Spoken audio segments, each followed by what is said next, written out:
بسم اللہ الرحمن الرحیم اسأل اللہ العظیم رب العرش العظیم ان یشفیک یا شافی یا کافی ہو آمین۔ السلام علیکم، میں ہوں آپ کا ہیلتھ کوچ ڈاکٹر سید فیصل جیلانی۔ لو لگنا، جسے انگریزی میں ہیٹ اسٹروک کہتے ہیں، ایک نہایت ہی تشویشناک حالت ہے جو مہلک بھی ثابت ہو سکتی ہے۔ شدید گرمی یا تپتی ہوئی دھوپ میں زیادہ دیر رہنے سے یا سخت قسم کی محنت مزدوری کرنے سے جسم کی حدت خطرناک حد تک بڑھ جاتی ہے اور انسان کو لو لگ جاتی ہے۔ پوری دنیا میں موسمیاتی تبدیلیاں واقع ہو رہی ہیں۔ بعض علاقوں میں گرمی کی شدت میں بے تحاشا اضافہ ہونے لگا ہے، خاص طور پر پاکستان اور ہندوستان کے کچھ علاقوں میں۔ کچھ دن پہلے ہی اخبار میں ایک خبر شائع ہوئی تھی، شاید 23 مارچ کی بات ہے، کہ سندھ کے کسی علاقے میں درجہ حرارت 120 ڈگری فارنہائٹ یا 49 ڈگری سینٹی گریڈ تک پہنچ گیا تھا، جس کی وجہ سے سینکڑوں لوگ لو لگنے سے ہسپتال پہنچ گئے۔ اس لیے ہر شخص کو اس بات کا علم ہونا بہت ضروری ہے کہ لو لگنے کی کیا وجوہات اور علامات ہیں اور اس سے بچاؤ اور علاج کا کیا طریقہ کار ہے۔ آج کا ویلاگ اسی موضوع پر ہے۔ تو سب سے پہلے بات کرتے ہیں لو لگنے کی وجوہات پر۔ لو لگنے کی عام طور پر 4 وجوہات ہو سکتی ہیں۔ پہلی، گرمی کی شدت۔ شدید گرمی میں زیادہ دیر تک رہنے سے انسانی جسم اپنا درجہ حرارت برقرار نہیں رکھ پاتا، یا یوں سمجھیں کہ اس کے درجہ حرارت برقرار رکھنے کی صلاحیت خراب ہو جاتی ہے۔ دوسری، پانی کی کمی، ڈی ہائیڈریشن۔ گرمی میں پسینہ زیادہ آتا ہے۔ اگر پانی پینے کی مقدار کم ہو یا پانی کم پیا جائے تو جسم کو ٹھنڈا رکھنا مشکل ہو جاتا ہے۔ تیسری وجہ، گرمی کے دوران بہت زیادہ محنت، مشقت یا بھاری قسم کی ورزش کرنا ہے۔ چوتھی، کسی قسم کی بیماری جیسے امراض قلب، موٹاپا، اوبیسٹی، ذیابیطس وغیرہ ہو سکتی ہے۔ بیماری کی وجہ سے لو لگنے کا امکان بڑھ جاتا ہے۔ اب سوال ہے کہ لو لگنے کی کیا علامات ہیں۔ لو لگنے کی پہلی اور خاص علامت ہے تیز بخار، جس میں جسم کا درجہ حرارت 104 ڈگری فارنہائٹ یا 40 ڈگری سینٹی گریڈ یا اس سے بھی زیادہ بڑھ جاتا ہے، تجاوز کر جاتا ہے۔ دوسری علامت ہے حواس کھو دینا، کچھ سمجھ نہیں آتا کہ کیا ہو رہا ہے، دماغی طور پر غیر حاضر، ہذیان بکنا یا نیم بے ہوشی یا بے ہوش ہو جانا۔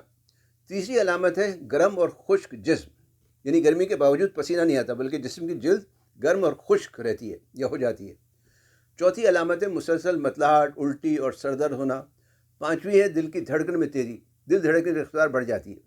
اور چھٹی ہے تشنج، جسم کے عضلات میں کھچاؤ، خاص طور پر پاؤں اور پیڑو یعنی ایبڈومن وغیرہ میں۔ اب دیکھتے ہیں کہ لو لگنے سے بچاؤ کے لیے کیا کرنا چاہیے۔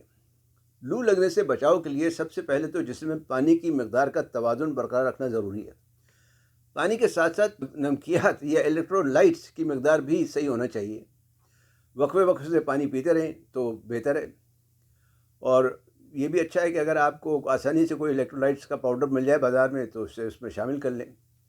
دوسرے، گرمی اور دھوپ میں زیادہ دیر کام نہ کریں، خاص طور پر جب سورج بالکل سر پر ہوتا ہے، اور اگر کرنا بھی ہو تو تھوڑی دیر بعد وقفہ لیتے رہیں۔ تیسرے، کپڑے ہلکے پھلکے کپڑے پہنیں، سر کو ڈھانپ کر رکھیں۔ آپ نے دیکھا ہوگا کہ عرب جو ہے اپنے سر کو پہ ایک کپڑا ڈال کر رکھتے ہیں جسے کوفیہ یا کفایا کہتے ہیں۔ یہ عرب کے سراؤں کی گرمی اور لو سے بچانے کے لیے ہی پہنا جاتا ہے۔ آپ چاہے تو ٹوپی یا کیپ وغیرہ کا بھی استعمال کر سکتے ہیں۔ خواتین کاٹن کے دوپٹے سر پر ڈال سکتی ہیں۔